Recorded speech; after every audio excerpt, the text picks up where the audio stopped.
Olá pessoal, boa noite. Aqui o professor Rafael Kaique.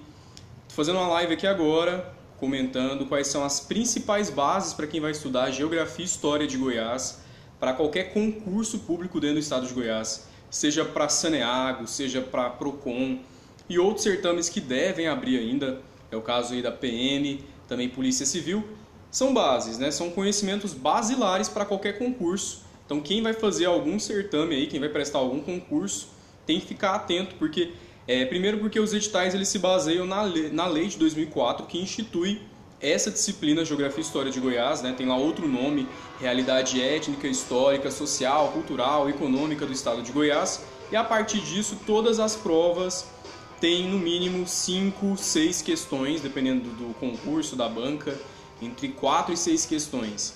E são questões decisivas, viu? Muito candidato ainda tem aquela mentalidade que Geografia e História de Goiás são questões fáceis, são conhecimentos fáceis e acabam não dando o mesmo valor que as outras disciplinas. E por serem questões de conhecimentos básicos, o candidato ele não pode zerar essas questões, muitos acabam ficando para trás. Zeram as questões de Geografia e História de Goiás por acreditarem que são questões fáceis. Não são questões fáceis, são questões que exigem o mesmo nível de preparo de outras disciplinas. Então todo candidato tem que dar atenção a essas questões aí da mesma forma. Quem for entrando aí então, muito obrigado por participar dessa live. Se quiser interagir, pode à vontade, pode comentar aí o nome, de onde está falando, que concurso vai prestar. Durante essa conversa, pode também trazer dúvidas, eu vou aqui interagindo com vocês à medida do possível. Muito obrigado, boa noite aí, um abraço. Vou dar só mais uns minutinhos aí para o pessoal que ainda não entrou poder acompanhar aqui com a gente.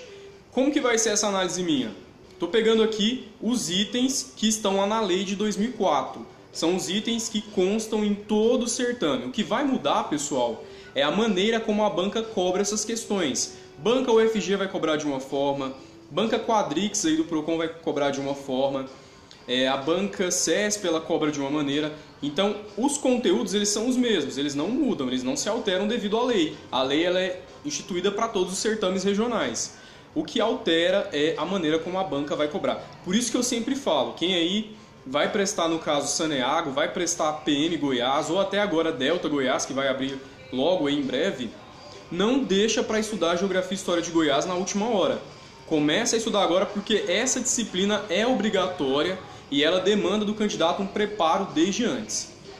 Bem, vou começar então aqui a análise, né? Eu trouxe os eixos, eu dividi a lei, dividiu os conteúdos em Geografia e História de Goiás em eixos e a partir desses eixos eu quero aqui fazer uma contextualização do que é mais importante que você não pode deixar de fora do seu programa de estudos. Começando lá, o primeiro eixo, formação econômica de Goiás, a mineração do século XVIII, a agropecuária no século XIX, vejam que é uma evolução temporal, mineração no século XVIII, a pecuária no século XIX e século XX, a construção da estrada de ferro. Nós temos aí 3 períodos distintos, século XVIII, século XIX, século XX.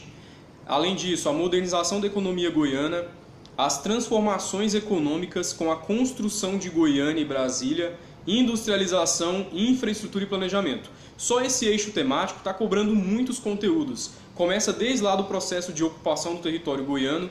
Isso se dá pelos movimentos expedicionários, exploratórios, que foram conhecidos como entradas e bandeiras, buscando ouro, buscando também escravizar os índios. Então foi o marco inicial de ocupação do território goiano. Nós temos aí a famosa bandeira do Bartolomeu Bueno, né, principalmente o Bartolomeu Bueno filho, né, ele vem depois do pai, e aí ele começa a explorar ouro lá na região do Rio Vermelho. Primeiro indício de ocupação do território goiano, lá no século XVIII, como está trazendo aqui no eixo temático. Depois, a agropecuária no século XIX. Por que a agropecuária no século XIX? A mineração ela vai ter um período muito curto de desenvolvimento, de extração do ouro, vai entrar em decadência rapidamente, devido às técnicas que eram empregadas, os impostos que eram cobrados, enfim, vários fatores vão ocasionar a crise da mineração. E nós temos no século XIX a emergência da pecuária como principal atividade econômica que vai aí dinamizar a economia do território goiano. E ela se dá justamente lá no início para o final do século XIX. Depois, século XX, traz aqui a estrada de ferro. É quando começa o processo de integração regional do território goiano com a construção da Estrada de Ferro Goiás, lá no finalzinho do século XIX, início do século XX, até a primeira metade do século XX. Modernização da economia goiana se dá justamente aí pela construção da ferrovia, depois de rodovias, o próprio telégrafo, né, redes de eletricidade também lá no século XIX para o século XX, tudo vai ocasionar a modernização da economia goiana. As transformações econômicas com a construção de Goiânia e Brasília, não só transformações econômicas porque ela vai, de certa forma, a construção das duas cidades, ela vai integrar as regiões do estado de Goiás, né, a outras regiões do Brasil, mas também uma mudança também no perfil populacional, perfil urbano do território goiano. Industrialização começa lá na década de 80 para a década de 90 com as políticas públicas no estado de Goiás, né, políticas do governo estadual, governo federal. Infraestrutura e planejamento, nós temos também aí a partir da industrialização esse novo quadro dentro do território goiano. Então esse eixo temático ele engloba muitos conhecimentos e vejam que eles estão interligados. Eu sempre falo isso nos grupos do WhatsApp, sempre falo isso nos meus cursos, falo isso nas minhas aulas, nos meus aulões. Pessoal, não estude Geografia e História de Goiás de forma desarticulada. Muita gente vai estudar Geografia e História de Goiás, né, fica lá marcando lá, vou estudar hoje esse acontecimento aqui lá do período imperial. Esse acontecimento ele não pode estar desarticulado com algo que aconteceu lá atrás no período colonial. Então, eles estão totalmente interligados. Nós temos que contextualizar esses acontecimentos históricos geográficos no território goiano. Até porque as bancas mudaram muito o perfil de abordagem, todas elas. As questões exigem outras competências dos candidatos, tá? Vamos lá, segundo eixo temático, modernização da agricultura e urbanização no território goiano. Nós temos a modernização principalmente a partir do início do século XIX, final do século XIX, início do século XX, até a primeira metade do século XX, com as políticas públicas de modernização.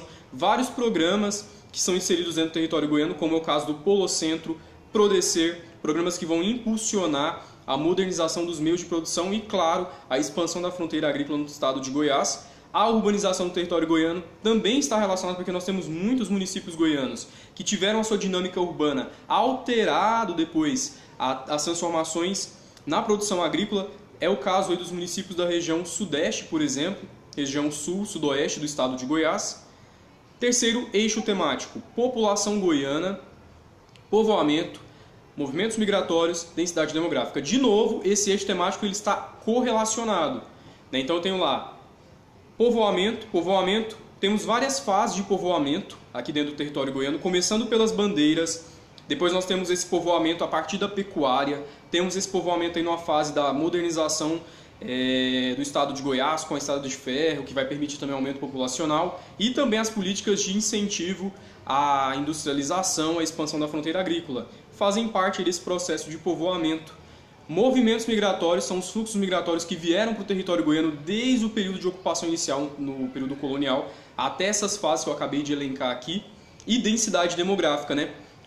Quais são as áreas no território goiano que são mais ocupadas e por que essas áreas são mais ocupadas? Eu sempre falo isso no meu curso, né? O curso que eu dou aí de Geografia e História de Goiás, quando eu vou analisar a regionalização do território goiano, nós temos aí uma densidade demográfica desigual no território. Nós temos regiões muito ocupadas, por exemplo, o centro goiano, nós temos a região metropolitana de Goiânia, e algumas regiões que nós temos uma densidade menor, como é o caso do norte, microrregião nordeste de Goiás. Por quê? Influenciam vários fatores, desde fatores históricos, incentivos à ocupação dessa região, fatores econômicos, fatores climáticos, fatores naturais, fatores do relevo, por exemplo. Então, a densidade demográfica está totalmente relacionada a essa regionalização. Próximo eixo temático, quarto eixo temático, economia goiana, industrialização e infraestrutura de transportes e comunicação.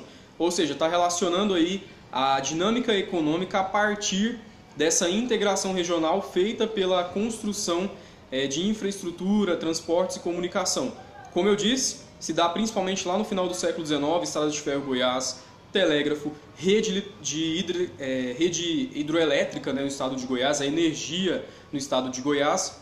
Isso vai, claro, dinamizar a economia goiana, desenvolver a economia goiana. O quinto eixo temático que eu separo aqui são as regiões goianas e as desigualdades regionais. Acabei de falar sobre isso aqui. cada região ela foi ocupada de uma forma diferente, ela tem um processo de ocupação desigual a partir de vários fatores.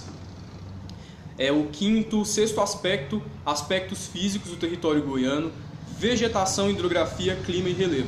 Essas questões, vegetação, clima, hidrografia e relevo, elas podem vir aí conectadas, elas podem vir interligadas. Eu posso ter uma questão que trata do clima e do relevo ao mesmo tempo. O candidato tem que entender os aspectos, né? Qual que é o clima predominante no estado de Goiás, qual que é o relevo característico do território goiano. Nós temos um relevo predominante, mas nós temos umas áreas aí no território goiano com algumas variações, além da hidrografia, que tem um peso importante no abastecimento e também em outras questões econômicas, clima e relevo, né? Então, entender todos esses aspectos é muito importante. Próximo aspecto, aspecto 7, aspectos da história política de Goiás, a independência em Goiás, ou seja, o quadro político em Goiás ele é alterado com a independência. Nós vamos perceber na historiografia goiana que não há uma alteração significativa no quadro